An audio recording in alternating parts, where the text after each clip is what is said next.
Hi, my name is David McKeegan. I'm the president of Greenback Expat Tax Services, and I wanted to tell you a little bit today about the bona fide residence test. Now, as you may know, this is one of the two tests you need to pass in order to be considered an expat for your tax purposes. And so what does this really mean? You want to qualify as an expat so that you can receive the foreign earned income exclusion, which is $92,900 for the 2011 tax year. The foreign housing allowances and the deductions you can get there, which can also be quite significant, as well as the foreign tax credit, which allows you to offset some of the money you would owe on your U.S. taxes because you've paid the taxes in a foreign country already. And that's a dollar for dollar offset, so that's a very good one to have as well.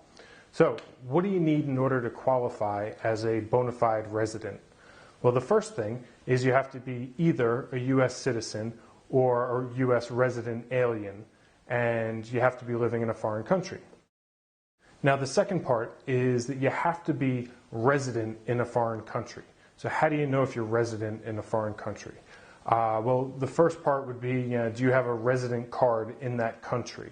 The second question you could ask yourself is, am I paying taxes in this country, and can I show that to the IRS if I need to show that I am actually living and working and residing full-time in this foreign country? The third part to this test is whether you're residing full-time in the foreign country. So in order to qualify for the bona fide resident, you have to be living there for at least 1 year to begin with. And you have to have no intentions of going back to the United States. Now, this can be very difficult to gauge or to judge. How can you say that I have no intention of ever going back to the U.S.? Well, it's not ever. It's just no immediate plans to go back. And this is something you can speak to your accountant about to make sure that you do qualify if you already know that you're not going to qualify for the physical presence test, or if you're worried that you'd prefer to go down the route of the bona fide resident test because you do want to spend a little bit more time either in the U.S. or outside the U.S. in other countries. So let's just talk for a moment about a couple examples. The first example would be somebody that gets transferred to, let's say, Germany by a U.S. company for a 2-year contract. Now, because the length of time that you're in this foreign country, in Germany, is a 2-year contract, you wouldn't be able to qualify for the bona fide resident test because you already know that you're there for a finite amount of time. Another example is, let's say you like to summer in Costa Rica or winter in Costa Rica and spend the rest of the time in the United States. So let's say you're down in Costa Rica for 9 months a year and you're in the United States for 3 months of the year. Again, you wouldn't qualify under this example because you're not living there full time. You're actually splitting time between the United States and Costa Rica.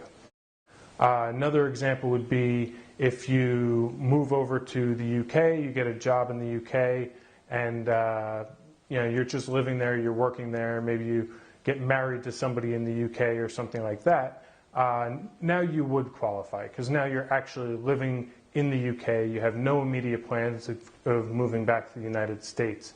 So this is an example of somebody that would qualify.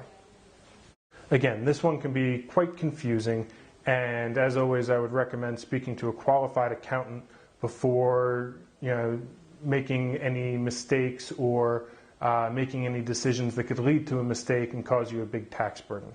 Any of our accountants at Greenback Expat Tax Services would be more than happy to speak to you and talk through whether or not you qualify as a bona fide resident or whether you would qualify for the physical presence test.